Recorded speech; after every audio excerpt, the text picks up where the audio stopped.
Hello my dear student, how are you? আশা করি তোমরা সকলে ভালো আছো। আমি তোমাদের দোয়ায় আল্লাহর অশেষ রহমতে ভালো আছি। আজকে আবার এই অনলাইন ক্লাসে তোমাদের স্বাগতম। যারা এই লেকচারটি দেখছো বা দেখবা তাদের সকলের জন্য রইল আমার এই শীতকালীন শীতল শীতল শুভেচ্ছা। তো আজকে আমাদের আলোচ্য বিষয় সেটা হচ্ছে সেমিকন্ডাক্টর অ্যান্ড ইলেকট্রনিক্স, অর্থাৎ দ্বিতীয় পত্রের 10ম অধ্যায়ের 6ষ্ঠ লেকচার। আজকে আমাদের আলোচ্য বিষয় হচ্ছে দি অ্যাপ্লিকেশন অফ ডায়োডের ব্যবহার। তো ডায়োডের একটা উল্লেখযোগ্য ব্যবহার হচ্ছে ফরওয়ার্ড বায়াস ডায়োডের একটা উল্লেখযোগ্য ব্যবহার হচ্ছে রেকটিফিকেশান। তো রেকটিফিকেশানটা হচ্ছে আমাদের ইলেকট্রনিক্স ডিভাইস ব্যবহারের ক্ষেত্রে বা আমাদের বাসা বাড়িতে যে সমস্ত যন্ত্রপাতিগুলো ব্যবহার করি সে সমস্ত ক্ষেত্রে ডায়োডের ব্যবহার খুবই গুরুত্বপূর্ণ, অর্থাৎ একমুখী কারক হিসাবে অর্থাৎ রেকটিফায়ার হিসাবে ডায়োডের ব্যবহার আছে। অর্থাৎ যে যন্ত্র এসি তড়িৎ প্রবাহকে বা এসি সিগন্যালকে ডিসি সিগন্যালে রূপান্তরিত করে সেই সমস্ত যন্ত্রপাতিগুলোকে আসলে রেকটিফায়ার বলা হয়। তো বলছে যে যন্ত্রের সাহায্যে এসি প্রবাহকে বা এসি সিগন্যালকে আমরা ডিসি সিগন্যালে রূপান্তরিত করে বাসা বাড়ির ব্যবহার উপযোগী করি সেই যন্ত্রকে বলা হয় রেকটিফায়ার। তো এই রেকটিফায়ার সাধারণত তৈরির দিক থেকে দেখতে গেলে দুই রকম হয়, একটা হচ্ছে হাফ ওয়েভ রেকটিফায়ার আর একটা হলো ফুল ওয়েভ রেকটিফায়ার। তো হাফ ওয়েভ রেকটিফায়ার আমাদের কোনো কাজে আসে না, কারণ অর্ধ তরঙ্গ যখন একমুখী হয় তখন সেটা দ্বারা কোনো কাজ হয় না, কিন্তু পড়ার জন্য এটা আমাদের খুব গুরুত্বপূর্ণ। আর একটা হচ্ছে ফুল wave rectifier. Full wave rectifier আবার হচ্ছে দুইভাবে তৈরি করা হয়, একটা হচ্ছে দুইটা ডায়োড ব্যবহার করে ফুল ওয়েভ রেকটিফায়ার করা যায়, আর একটা হলো চারটা ডায়োড ব্যবহার করে ক্যাসকেড বা ব্রিজ তৈরি করে হচ্ছে রেকটিফায়ার বানানো যায়। তো আমরা প্রথমে হাফ ওয়েভ রেকটিফায়ার যদি দেখি, রেকটিফায়ারের সঙ্গে এখানে দেওয়া আছে। তো হাফ ওয়েভ রেকটিফায়ার আর হলো ফুল ওয়েভ রেকটিফায়ার।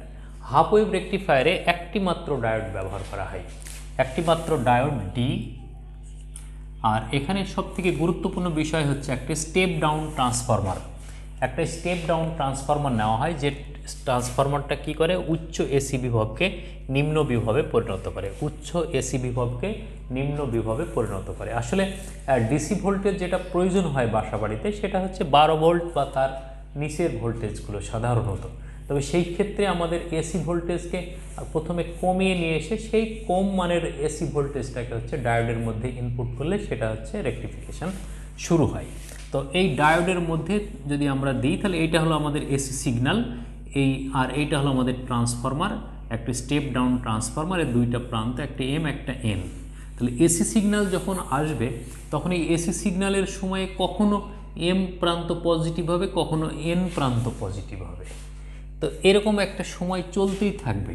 তো আমরা ধরি কোনো এক সময় M positive, than n negative.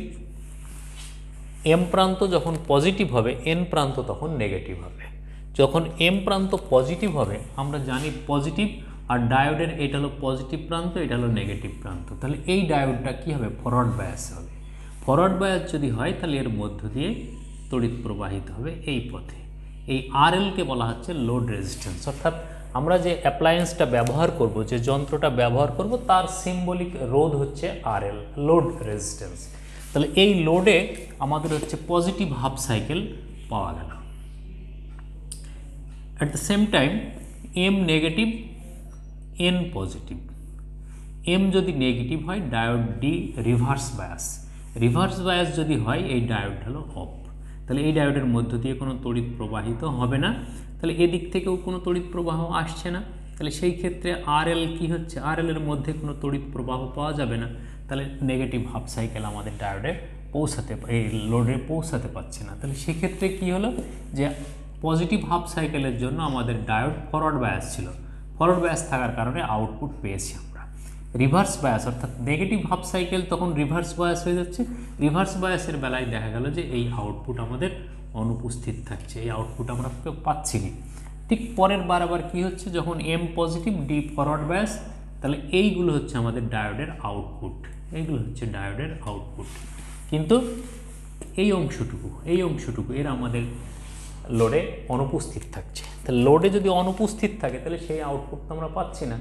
তাহলে কি হচ্ছে, মাত্র একমুখী হয়েছে, অর্থাৎ এর যে দুইটা সিগন্যাল ছিল, একটা পজিটিভ একটা নেগেটিভ, নেগেটিভ হাফ সাইকেল কাট হয়ে গেছে, অর্থাৎ এলিমিনেট হয়ে গেছে। শুধুমাত্র পজিটিভ হাফ সাইকেল আছে, একমুখী হয়েছে, বাট হাফ সাইকেল, শুধু পজিটিভ হাফ সাইকেলগুলো হচ্ছে একমুখী হয়েছে। এই জন্য এইটা আমাদের কোনো কাজে আসে না, কারণ এইটুকু অনুপস্থিত, এইটা উপস্থিত, এইটুকু উপস্থিত, এটা অনুপস্থিত, এই সিগন্যাল আমাদের কোনো কাজে আসে না। কিন্তু আমরা দেখলাম যে একটা ডায়োড ব্যবহার করে অর্ধ তরঙ্গকে আমরা একমুখে নিয়ে যেতে পারি। এর জন্য কি কি লেগেছে আমাদের? একটা স্টেপ ডাউন ট্রান্সফরমার লেগেছে, ডায়োড ব্যবহার করেছি একটা ডি, যখন এম পজিটিভ, এটা এখানে বলা আছে, এইটা হলো আমাদের হাফ ওয়েভ রেকটিফায়ার, অর্ধ তরঙ্গ একমুখী কারক। এটা আমাদের কোনো কাজে আসে না, হাফ ওয়েভ রেকটিফায়ার। ঠিক আছে, তাহলে এখন যদি আমরা ফুল ওয়েভ রেকটিফায়ার দেখতে চাই, তাহলে ফুল ওয়েভ রেকটিফায়ার হচ্ছে দুই প্রকার, একটা হচ্ছে দুইটা ডায়োড ব্যবহার করে, আর একটা হলো চারটা ডায়োড ব্যবহার করে। তো এইগুলো আমাদের তখনই বুঝতে সুবিধা হবে যখন আমরা ডায়োডের বায়াসিং বুঝবো, ডায়োডের কাজ বুঝবো, তখন আমাদের এগুলো বুঝতে খুব সহজ বা সহযোগিতা করবে। চলো আমরা দেখি full wave rectifier. Full wave rectifier এ দুটি ডায়োড ব্যবহার করে, চারটা ডায়োড ব্যবহার করে ফুল ওয়েভ রেকটিফায়ার আমরা বানাতে পারি দুইভাবে। একটা হচ্ছে দুইটা ডায়োড ব্যবহার করে, আর একটা হলো চারটা ডায়োড ব্যবহার করে। দুইটা ডায়োড ব্যবহার করে যদি আমরা ফুল ওয়েভ রেকটিফায়ার বানাই, তাহলে দেখা গেল হাফ ওয়েভে ছিল আমাদের শুধু ডায়োড ডি, আর এখানে কোনো ডায়োড ছিল না, আমরা এখানে আর একটা ডায়োড ব্যবহার করলাম D2, এবং এদের স্টেপ ডাউন যে ট্রান্সফরমারটা ব্যবহার করা হয়েছে, সেই ট্রান্সফরমারটা হচ্ছে একটা সেন্টার ট্যাপ ট্রান্সফরমার। এর মধ্যবিন্দু থেকে আমরা লোড কানেকশন নিয়েছি। তাহলে এই দুইটার মধ্যবিন্দু থেকে এই ট্রান্সফরমারের মধ্যবিন্দু, এই দুইটার সংযোগ হচ্ছে আমাদের লোড রেজিস্ট্যান্স RL। ঠিক আছে, তাহলে এইভাবে আমাদের হচ্ছে কি হচ্ছে, দুইটা ডায়োড ব্যবহার করেছে, এটা centre tap transformer, step down transformer, সংযোগটা হলো এইটা। এইভাবে আমরা হচ্ছে একটা দুইটা ডায়োড ব্যবহারের মাধ্যমে ফুল ওয়েভ রেকটিফায়ার তৈরি করেছি। ফুল ওয়েভ রেকটিফায়ারের ক্ষেত্রে আমাদের কি চাই, যে দুইটা তরঙ্গই যেন আমাদের, অর্থাৎ টু হাফ সাইকেল, পজিটিভ আর নেগেটিভ হাফ সাইকেলই যেন আমাদের একমুখীতে আসতে পারে, তাহলেই সেটা আমাদের ফুল ওয়েভ রেকটিফায়ার হবে। তাহলে এই ক্ষেত্রে কি হবে, এই ডায়োডটা ব্যবহারের সময় দেখা যাচ্ছে যে এই এসি সিগন্যাল যখন আমাদের এই ইনপুটে আসবে, তাহলে কোনো এক সময় এম পজিটিভ, তখন এন নেগেটিভ। তাহলে এম যখন positive, diode D1 forward bias, কারণ positive to positive, positive to positive forward bias, negative to positive reverse bias.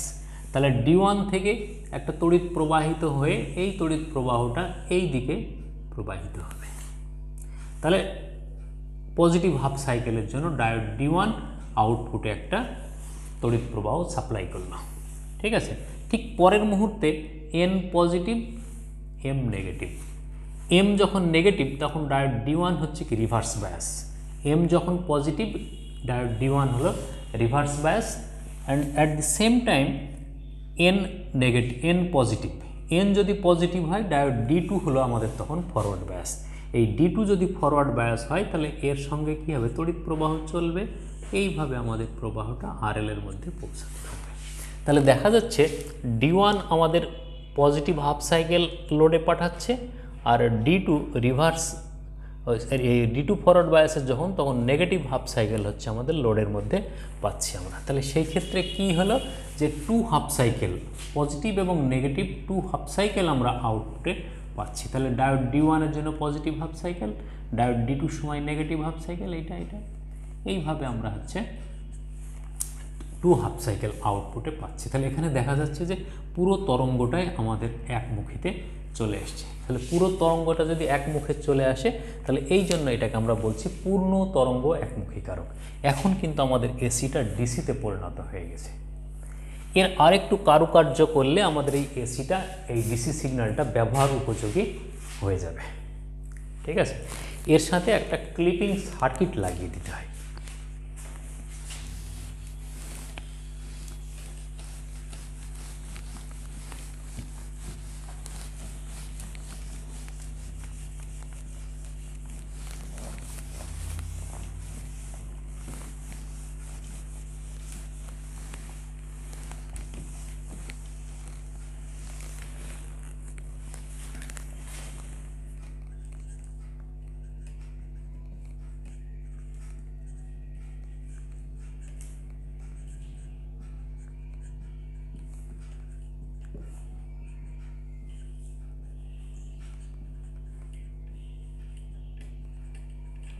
4টি ডায়োড ব্যবহার করে ফুল ওয়েভ রেকটিফায়ার। তাহলে 4টা ডায়োড যখন আমরা ব্যবহার করছি তখন আমাদের ফুল ওয়েভ রেকটিফায়ারের কনফিগারেশন বা চিত্রটা যেমন হবে সেটা হবে এই 4টা ডায়োডকে আমরা ব্যবহার করব একসঙ্গে। এই 4টা ডায়োড, তাহলে 4টা ডায়োড ব্যবহার করে যদি আমরা ফুল ওয়েভ রেকটিফায়ার বানাই,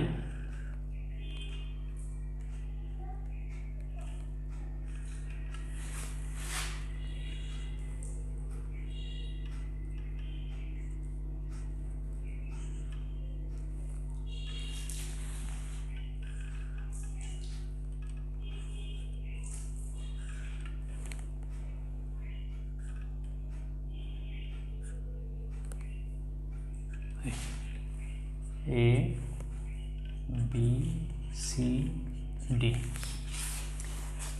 এখন এইটা হচ্ছে আমাদের একটা step up transformer, step down transformer.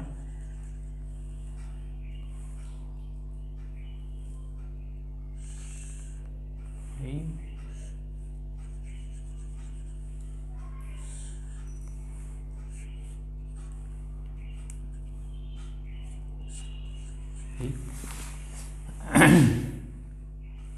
তাহলে এর আউটপুটটা থাকবে হচ্ছে এমনভাবে যে দুইটাই যেন আমাদের ব্যবহার করার উপযোগী হয়। এটা হচ্ছে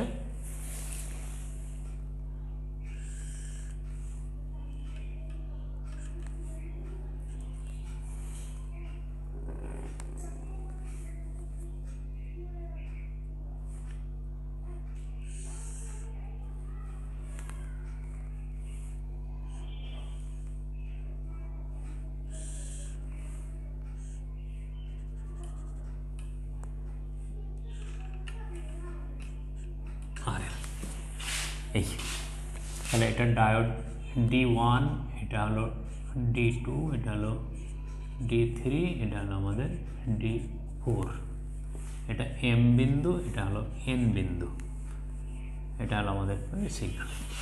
তাহলে এখন এই অবস্থায় এইটা হলো আমাদের 4টা ডায়োড ব্যবহার করে একটা ব্রিজ তৈরি করা হয়েছে। সেই ব্রিজের মাধ্যমে আমরা হচ্ছে রেকটিফিকেশন করতে চাই। তাহলে এখানেও কিন্তু আমরা আউটপুটে রেকটিফিকেশন পেয়েছি। এটার বেলায় কি হবে? এটা সেম ঘটনা, সেম যে এটা একটা স্টেপ ডাউন ট্রান্সফরমারের মাধ্যমে আমরা একটা ইনপুট সিগন্যাল দিচ্ছি, এসি সিগন্যাল।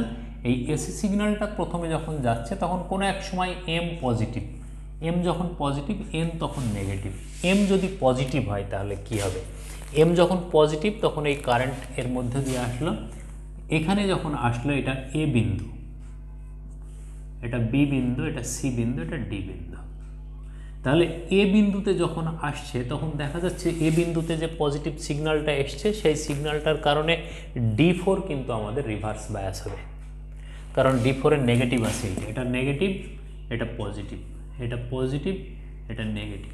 তাহলে D1 ফরওয়ার্ড বায়াস, তাহলে D1 ফরওয়ার্ড বায়াস হলো যখন বি বিন্দুতে আসলো এই সিগন্যালটা তখন D2 reverse bias, D2 reverse bias তড়িৎটা তাহলে এই দিক দিয়ে RL এর মধ্য দিয়ে আসলো, RL এর মধ্য দিয়ে এসে ডি বিন্দুতে পৌঁছালো। এখন ডি বিন্দুতে যদি পৌঁছায় তাহলে D4 এবং D3 দুইটাই কিন্তু ফরওয়ার্ড বায়াস।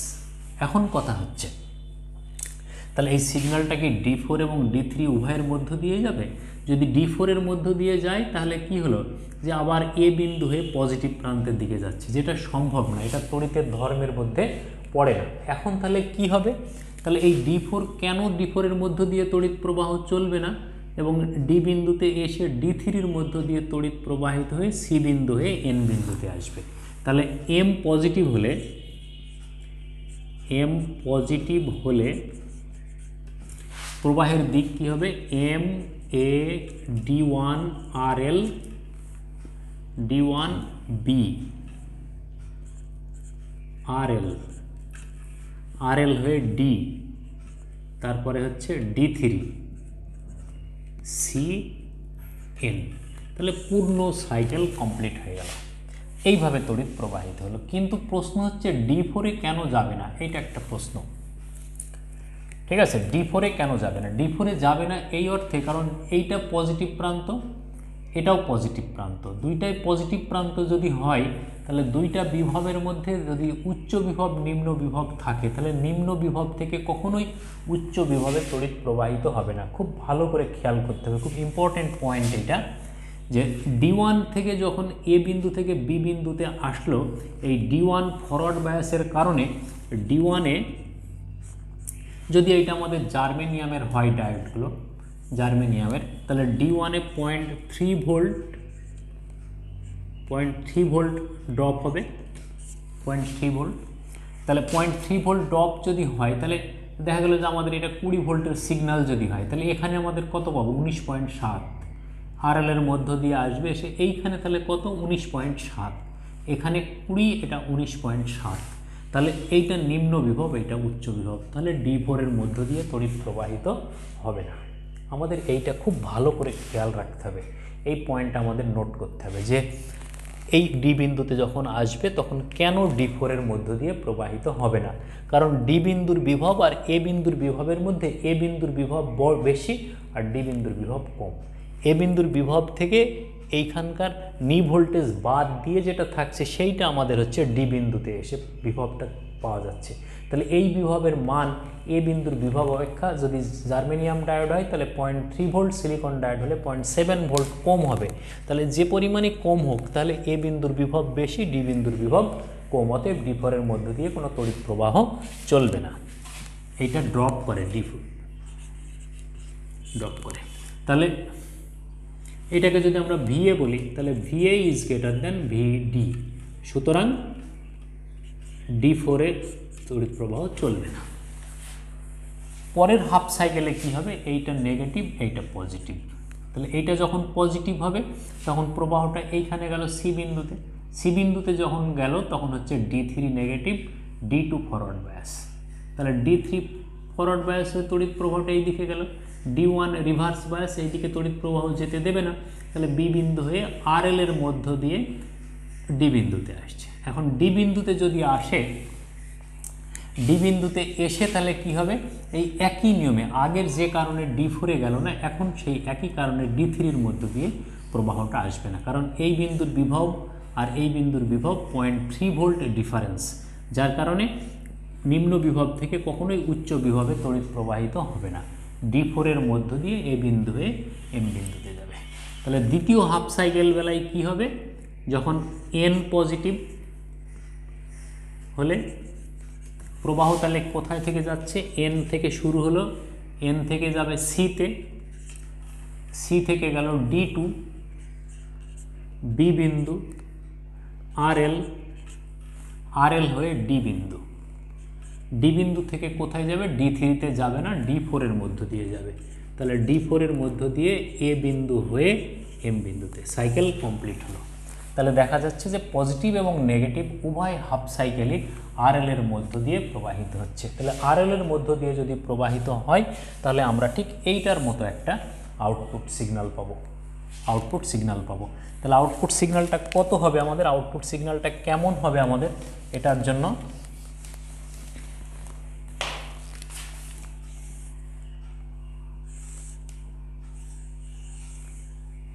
এই, এটা হলো আমাদের আউটপুট, এই ইনপুট আর এটা হলো আউটপুট। তাহলে দেখা যাচ্ছে যে ইনপুট সিগন্যাল পজিটিভ হাফ সাইকেলের জন্য আমরা পাচ্ছি কোন কোন ডায়োডের কারণে, D1 এবং D4 এর কারণে। তাহলে এটা হলো D1 D4 এর আউটপুট। তারপরের হাফ সাইকেলটা কত কত, তারপরের হাফ সাইকেল হচ্ছে D2 এবং D3, আর এটা হলো আমাদের D2 এবং D4 এর আউটপুট, D4 এর। তারপরেরটা নিশ্চয়ই তাহলে কি D1 D3 এর আউটপুট, এইভাবে চলতে থাকবে। এখন দুইটার কারণে আউটপুট পাচ্ছি আমরা।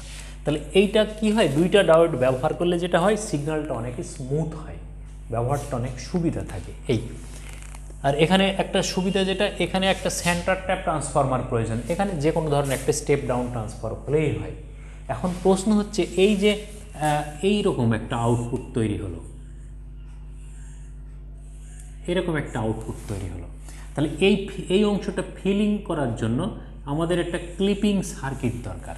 তাহলে এই জায়গায় যদি আমরা একটা ক্লিপিং সার্কিট ব্যবহার করি তাহলে দেখা গেল যে এই উপরের অংশটা ছেঁটে দিয়ে আমাদের এরকম একটা স্টেডি প্রবাহ পাওয়া যায়। অনেক সময় দেখা গেল যে আরএল এর সাথে সমান্তরালে একটা ক্যাপাসিটর ব্যবহার করা হয়। এই ক্যাপাসিটরটা কি করে, যখন এই অংশটা কমে যায় সেই কম অংশটাই সে হচ্ছে আরএল এ তড়িৎ প্রবাহ সাপ্লাই দেয়, দিলে এই অংশটা ফিল করে, মানে পূরণ হয়ে যায়। এই ডিসচার্জিং অবস্থায় এই অংশটা হচ্ছে পূরণ করে দেয়। তাহলে পূরণ করে দিলে এরকম একটা স্টেডি প্রবাহ আমরা পেতে পারি।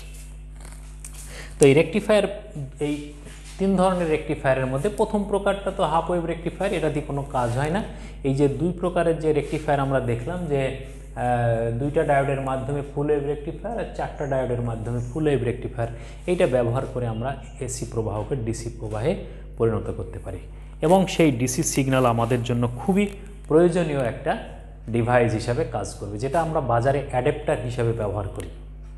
অ্যাডাপ্টার লাইন ভোল্টেজ থেকে, অর্থাৎ এসি ভোল্টেজ থেকে যখন আমরা রেডিও, টিভি, কম্পিউটার এগুলো চালাতে যাই, তাহলে প্রত্যেকটার সাথে হচ্ছে আমাদের এই ডিভাইসটা লাগাতে হবে, যে অ্যাডাপ্টার, অর্থাৎ ডিসিকে এসিকে ডিসিতে রূপান্তরিত করবে, যেটা আমরা ফিজিক্সের ভাষায় বলছি রেকটিফায়ার। সাঁকুনি কি সাঁকুনি করছে, যে 2 মুখ থেকে বা 2 দিকের প্রবাহ থেকে, পজিটিভ নেগেটিভ প্রবাহ থেকে একটা সিগন্যালে রূপান্তরিত করছে, একটা মুখে পরিণত করছে, অর্থাৎ পজিটিভ দিকে সব সিগন্যালটা থাকছে, নেগেটিভটাকে ক্লিপ করে দিচ্ছে, নেগেটিভটাকে কাট করে দিচ্ছে, দিয়ে শুধু পজিটিভটা ব্যবহার করছে, যখন সেই সিগন্যালটাকে আমরা বলছি ডিসি সিগন্যাল।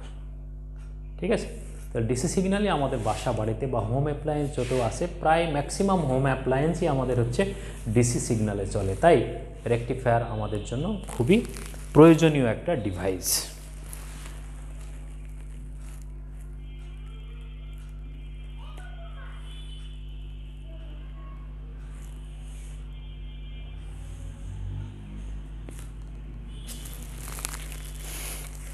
তো এই মোটামুটি আমাদের রেকটিফায়ার সম্পর্কে আলোচনা। তো